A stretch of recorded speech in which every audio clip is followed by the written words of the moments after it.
ছাত্ৰ-ছাত্ৰীসকল আমি আজি আকৌ নতুন এটা ভিডিঅ' লৈ আহিছোঁ। দশম শ্ৰেণীৰ অনুশীলন 3.3 খুব ইম্পৰ্টেণ্ট এটা কুৱেশ্যন।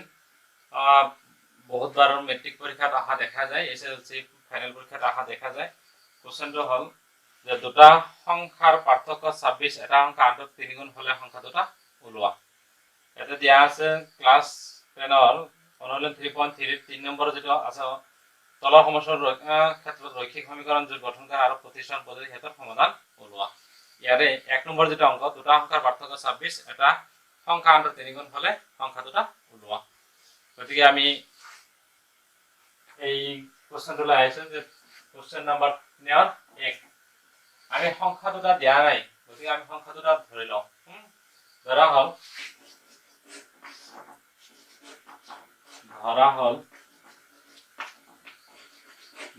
হল ডাঙৰ সংখ্যাটো ধৰো আমি। ডাঙৰ সংখ্যা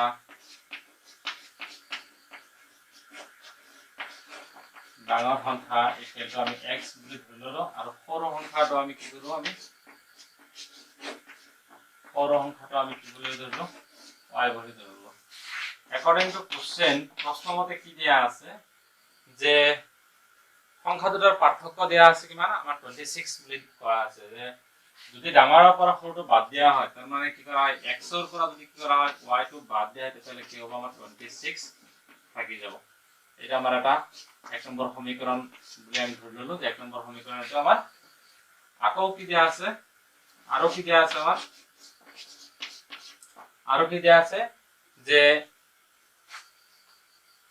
এটা সংখ্যা 8ৰ 3 গুণ, কারণ ডাঙরটো সরটোর 3 গুণ দিয়া আছে। যে x ইকুয়াল টু আমি কি লিখব পারো, যে আমি কি লিখব পারো 3y বলে আমি লিখব পারো। এটা আমার কি হলো 2 নম্বর সমীকরণ থাকি গেল যে x ইকুয়াল টু 3y। এতিয়া এই x এর মানটো যদি আমি কি করব 1 নম্বরত বহাই দাও, 1 নম্বর 2 নম্বর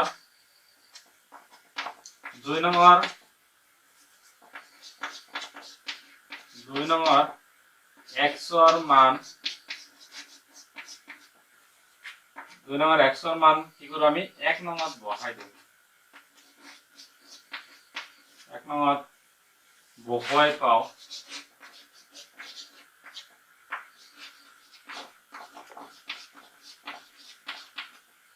পাও যদি আমি এটা বহাই দিই তাহলে এই x এর ঠাইত আমি এখানে মান যদি বহাই দেব, এই ভ্যালুটো যদি আমি কি করব, আমি এই x এর ঠাইত যদি আমি বহাই দিই তাহলে কি পাবো, আমি 3y minus y equal to কিভাবে আমি 26 পাব।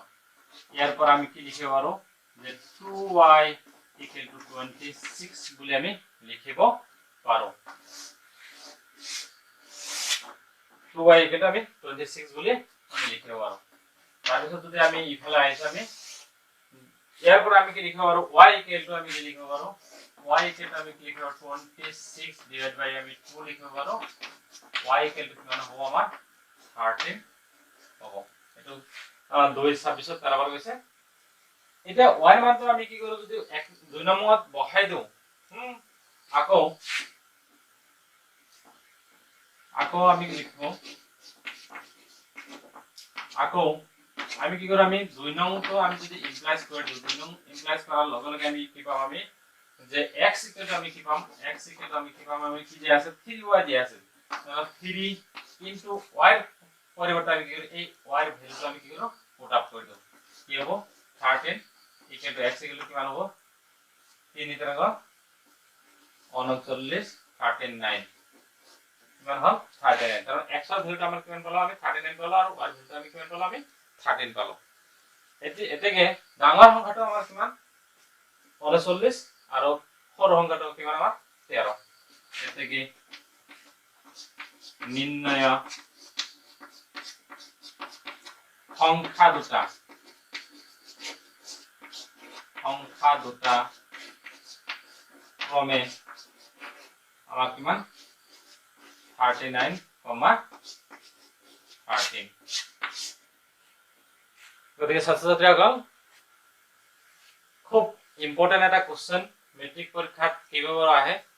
গতিকে তোমালোকে কি কৰিলা, ডাঙৰ অংকটো ধৰা হৈছিলে আৰু সংখ্যাটো y বুলি ধৰি লৈছে ডাঙৰ সংখ্যাটো x সৰু সংখ্যাটো y এতিয়া আমাৰ কি দিয়া আছে যে সংখ্যা দুটাৰ পাৰ্থক্য ডাঙৰ পৰা সৰুটো বাদ দিয়াৰ লগে লগে 26 আছিল বুলি কোৱা হৈছে কোশ্চেনত আৰু এটা কন্ডিশনত কি আছিল যে ডাঙৰ সংখ্যাটো সৰুটো 3 গুণ বুলি কোৱা হৈছে যে এটা ডাঙৰটো 3 গুণ গতি নিশ্চয় ডাঙৰটো কি হ'ব সৰুটো 3 গুণ হ'ব আমি ডাঙৰটো equal to x equal to 3y লিখিছিলো এতিয়া x এই মানটো আমি কি কৰিছো এক নম্বৰত বহাই দিছিলো বহাই দিয়াৰ পিছত আমি কি কৰিলো y ইকুৱেল টু 13 পালো আকৌ y ৰ মানটো আমি কি কৰিছো 2 নম্বৰত বহাই দিছিলো যে x ইকুৱেল টু 3y আছিল x ইকুৱেল টু 3 ইনটু 13 এই 13 টো মানে কি এই y ৰ ভ্যালুটো ইয়াত 13 টো ইয়াতে বহাই দিয়া হৈছে যে y ৰ ভ্যালু আছে ইয়াৰ ফলত 3 ইনটু 13 ইকুৱেল 39 গতিকে কি হৈছে ডাঙৰ সংখ্যাটো আমাৰ কি হ'ল 39 ওলাল আৰু সৰু সংখ্যাটো আমাৰ কি ওলাল যে 13 ওলাল এটা আছিল y ৰ ভ্যালু y আৰু এটা আছিল আমাৰ x ৰ ভ্যালু x টো আছিল আমাৰ ডাঙৰ সংখ্যা আৰু y টো আছিল আমাৰ কি সৰু সংখ্যা গতিকে ছাত্ৰ-ছাত্ৰীসকল আমাৰ চেনেলটো সাবস্ক্ৰাইব কৰিবা যাতে নতুন নতুন ভিডিঅ'বিলাক অতি সোনকালে পাই থাকা আৰু লাইক কৰিবা লগতে বেল আইকনটো দবাৰ কাৰণে নেপাহৰিবা ধন্যবাদ